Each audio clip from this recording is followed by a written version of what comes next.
Hi, it's Bitty Penny. I am here with you today with a new fun fold card. So, when I say new, I mean I just came up with this, but I don't know if somebody else has done it before. This is some double-sided paper. I'm starting with for my first card. It's a DC W pack, and I love it. It's like birds and butterflies, I think is what it's called. I got it from Tuesday Morning a long time ago, and I really like their paper packs so much. I love the weight of the paper and most of the time the designs. And when I find them at Tuesday Morning and I really fall in love with one, I usually get two. It just depends. So here are some Spellbinders card kit of the month from, let me look it up real quick, February 2019. This gorgeous butterfly die set. And those are going to be the hinges to my card. So I thought this was great because a lot of us have 6x6 paper pads sitting around that we need to use. And this would be a great way to marry some of those together. And you could use, like here I'm using die cuts, but you could use stamped images, you could use ephemera pieces, especially if you subscribe to the Spellbinders kits. They typically give you two identical images in the ephemera pack of each image, and so that would be a fun way to do it. You could switch it up and do all kinds of different ephemera pieces. I just think you could have so much fun with this. So here I used my old Stampin' Up! Paper trimmer that has a score board on it, and then I also used my fingers, and I actually liked using my fingers better. So use what you have. And I am going to just glue these down in this little bottle. I actually have art glitter glue in here. I don't like the bottles that they come in as far as with the needle point. Like, yeah, I'd like it to be the needle point, but it always rusts on me when I put a pen in it. So I just transferred it over to this bottle and fill it up more often. So I'm gluing these down to create my hinges, and I did it on the inside and the outside of the card. Because these are the hinges to my card, it was important that I scored them. So this card worked out beautifully. Like, it folds completely flat. It opens and closes well. This one was great. The next one that I have coming up, I have a little problem with my fold and how I put things in there, but we'll get to that. So this is actually an ephemera piece from a Spellbinders kit, and I just use that paper. I kind of cut a shadow around it to coordinate the inside with the outside. And I'm just adding some sprigs there. And then what I'm going to do, I realize you usually maybe want to write something inside the card when you're sending it.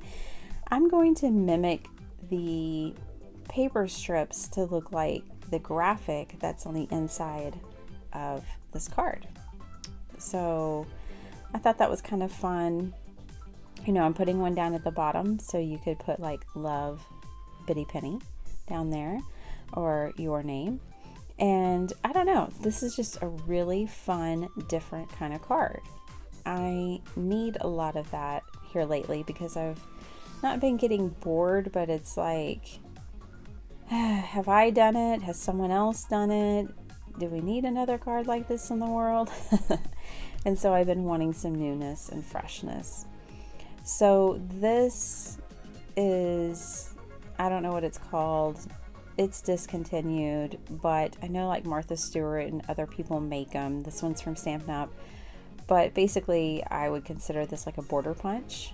And what is so intelligent and so awesome about it is the way you can line it up as you punch along your strip. I just really, really like it. So this is the only one I have, and I'll probably be trying to find more eventually. But I like punches because they're so fast. For me, at least my mind thinks they are, versus, now see here, I missed a spot, but it's all good. You just line it back up with the graphic on the sides, and it turns out perfect. It's so smart. Anyways, my mind thinks that punching is quicker than die cutting, and a lot of times it is. On something like this, I'm not quite so sure. It might be quicker just to grab a border die and cut it out than punching out a long sheet of paper, but I really like it. So up here I lined it up so it's perfectly lined up. Down here my glue is already dry. If you work with art glitter glue, you know it dries fast, so, which is one of the things we love about it, right? So there it is. Card is complete. And I really like the way it turned out. That's not going to fit in an A2 card envelope, but I'm not worried about it. It can go in a box or a bag with a gift. Okay, so I wanted to break out this Paris set because I hadn't used it yet, and I recently hauled it from Spellbinders and Fun Stampers Journey, and I loved it. But I want to use it in not a vintage way. In fact, I'm going to make some more cards with this stamp set. And I just want to share with y'all that even though the stamp set, which is there on the right, I think lends itself mostly to a vintage style, you don't have to use it that way. Like here, when I use this like hot pink color, it totally, you don't think vintage now with the Eiffel Tower. So I think, just your color selection alone can really change the aesthetic of your stamp sets. So if you used your stamp sets before and you're like, I love it, but I've used it and I'm kind of like, I don't know if I want to do that again. Well, maybe think of a different color palette. Think of taking something and making it new just by changing the colors or the paper or design that you use. So again, I will try to play with this set again and give you some more ideas like that. Maybe I'll make a vintage card with it and a not vintage card with it. All right, so there I was trying to play with some Tim Holtz Botanical. I thought the two would go together, but they didn't really work for me. All right, I love this paper so much. I always love this type of design, and it's too early in the morning for me to think of what it is, but like an aerial view. But I didn't go with that. I went with some classic stripes, which if we think Paris, I always think they love the classics. They love a classic bob, a white shirt, black pants. They like some stripes. Hope I'm not generalizing too much there. So anyways, I have this stamp set that I hadn't used either from my mind's eye, and I thought those images were so darn cute, like these little travel images, which is why I bought the stamp set. That makes sense, right?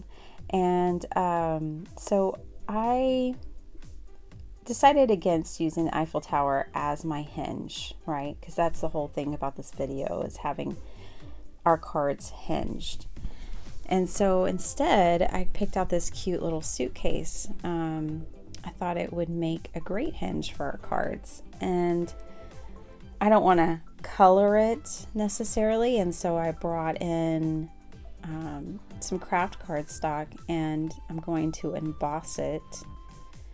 And I'm going to try some stuff here. I'm experimenting along with you. So one thing that I've been doing recently, because I don't emboss very often, is I've been playing with Perfect Pearls and embossing ink. and I really like the results. I've been using it for like sentiments and things.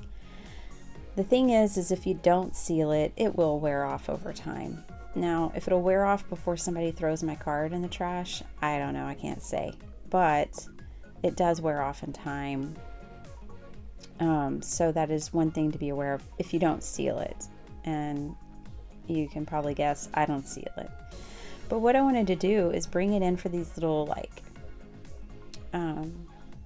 stamps that are on the suitcase, and there's like little globes. It's hard to see in the video, but they're these cute little like New York and a globe and something else, and I wanted to just bring it in and accent the suitcase with those. But this is where I'm playing, because I don't usually, I do one or the other. I either emboss an image with embossing powder like this, or I use the perfect pearls. I don't try both. So what ended up working here, well, the two suitcases on the very right don't work at all for me. But what ended up working is if I used my finger tool and removed the embossing powder before drying it off of the parts that had the perfect pearls. So I could see right when I started these two on the right that wasn't going to work, right? So I use my finger and I remove off the globe, I remove the embossing powder, and the perfect pearl shows through. And so that really worked. I'm going to try to play with this again. I have some like peacock stamps and different things. I think this could be really interesting, playing around with it. And so I'm going to play with it more. If you have any tips, please leave them in the comments below. I'd like to know. I was just experimenting as I went here and wanted to leave it in the video and share it with you. So I'm going to fussy cut out my little suitcases here. And I don't mind fussy cutting these because they're basically rectangles. And then place them along the edge.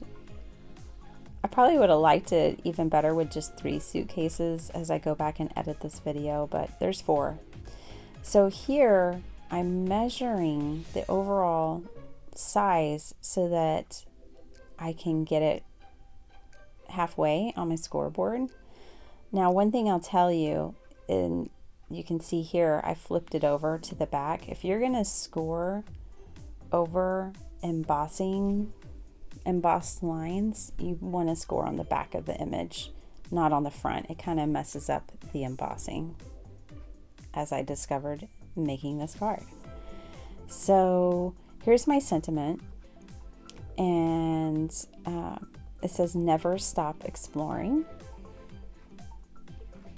and I'm using VersaFine black ink because it just gets you a perfect image every time, and I didn't feel like messing around with my favorite things, black ink.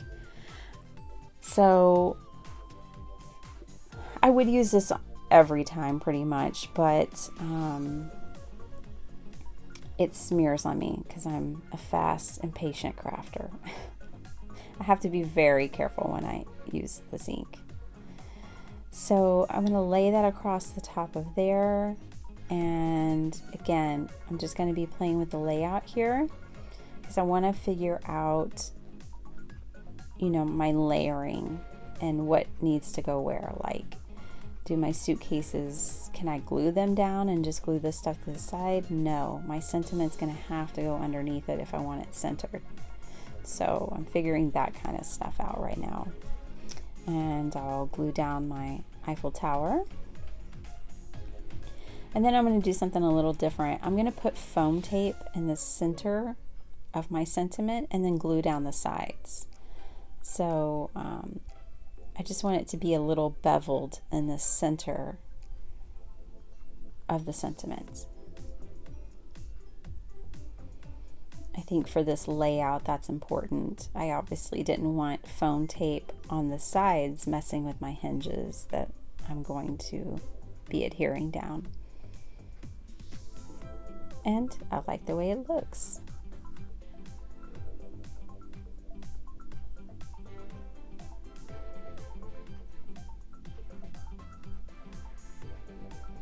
Okay, so have the basic idea of the front done. And now, so what I did on this one is I used obviously 2 white sheets of cardstock that were cut to 4 1/4 by 5 1/2. And then I decided, well, some people might not have double-sided paper in their stash, and so this would be a way to kind of emulate my first card by using white cardstock, and then on each panel you can add whatever paper you have and want to each panel. So that's what I'm going for here. And I love yellow. It's one of my favorite colors, so that popped out to me immediately. And then I liked this because originally I was thinking, oh, you could write on top of this. It's, a white design overall with gold little hands that are showing the peace sign. And then I was cutting this one up for the back of the card, essentially. So I'm going to play around with it a little bit, and do I want it on the inside? No. This is what I'm wanting. And then here again, I am just looking at this adorable stamp set, thinking about things I might want. So I decided to hinge my card together and see then, what I want to do with the inside. So what I did to do my hinges was I put the top and the bottom hinge together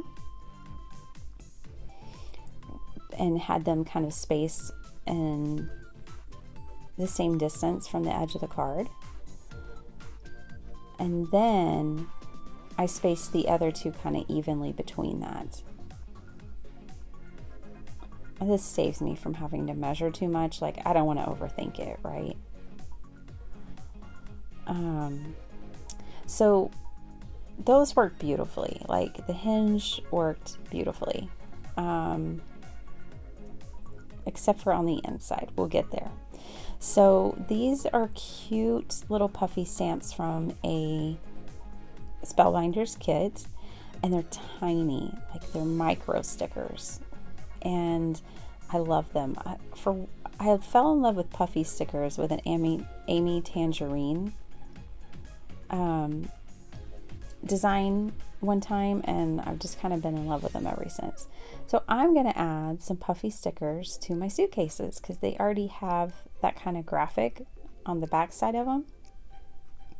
And I thought it would just be a fun design element and a good way to use these tiny little puffy stickers.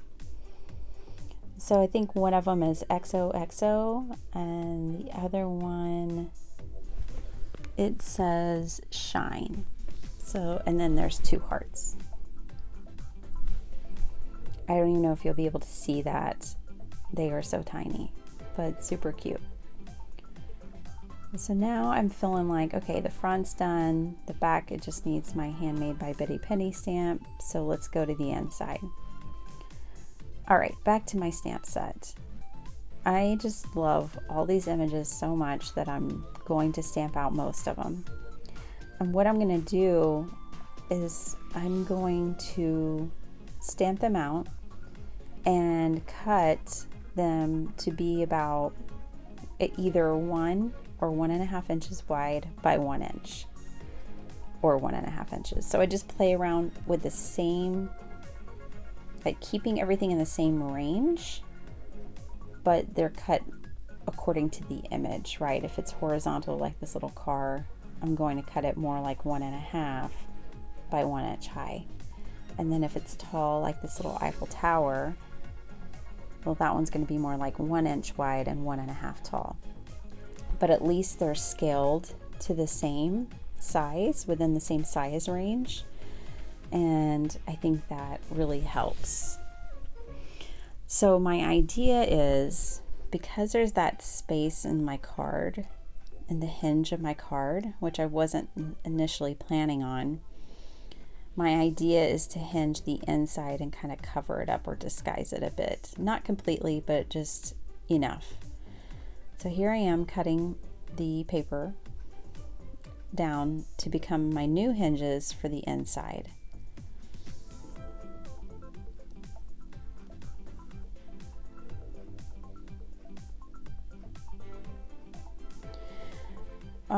What went wrong here? Well, part of it, I think, is that, like this card versus the first card I did, this card has a lightweight pattern paper, and I used a tape runner adhered to cardstock. I think that's one of the differences that caused me a problem. The other thing is just how I adhered it to the card. So what I ended up with was a card that doesn't lay flat. And the paper on the inside is creased and a couple of places where it wasn't fully glued down. It's fine in the places where it was fully adhered to the cardstock. But that peace sign paper is it's got some creases in it I'm not too fond of. I'm still happy with the card overall. So here I'm not going to bother with the scoreboard because I'm dealing with rectangles. And I am just going to fold them with my finger tool. And I'm doing a sharp crease to try to help it fold better. This is a Stampin' Up! Bone folder, and I really like it. You know, it's not one that's expensive. I know they're less than $10, at least they used to be. And it doesn't leave marks or, you know, shine to my cards. And so I've never gotten a Teflon bone folder. Like, this one totally works for me. So I just wanted to share that with you in case you're like debating, like, do I need to drop $20 for a bone folder? I never have. And I don't get the marring on my cardstock that causes a lot of people to buy a Teflon bone folder. Just thought I'd share that with you. All right, so I didn't even leave everything in here, but you can see my card's just not laying flat. And I think it has everything to do with how I hinged it and how I glued that down. Either way, we're moving on. So here I just wanted to add a tiny bit of color. So I had this Victorian velvet sitting over to the side, and I decided to use some of that. And this is where people can write inside the card. And that pretty much is it. I will stamp the back of the card. And here's where I came back after it dried and realized I boo-booed that one a little bit. But I still think it's super cute, and I love this idea. I hope you'll play around with it. Maybe you can tell me what I did wrong with the hinge on the second travel card. And wouldn't it be lovely to go somewhere and travel right now? I just want to travel so bad and get out of the house after months of quarantine, but I won't whine about it. We got to stay safe and keep others safe, right? So I hope you enjoyed this card video and the results and technique, and I hope you will come back and join me again. All right, have a blessed day.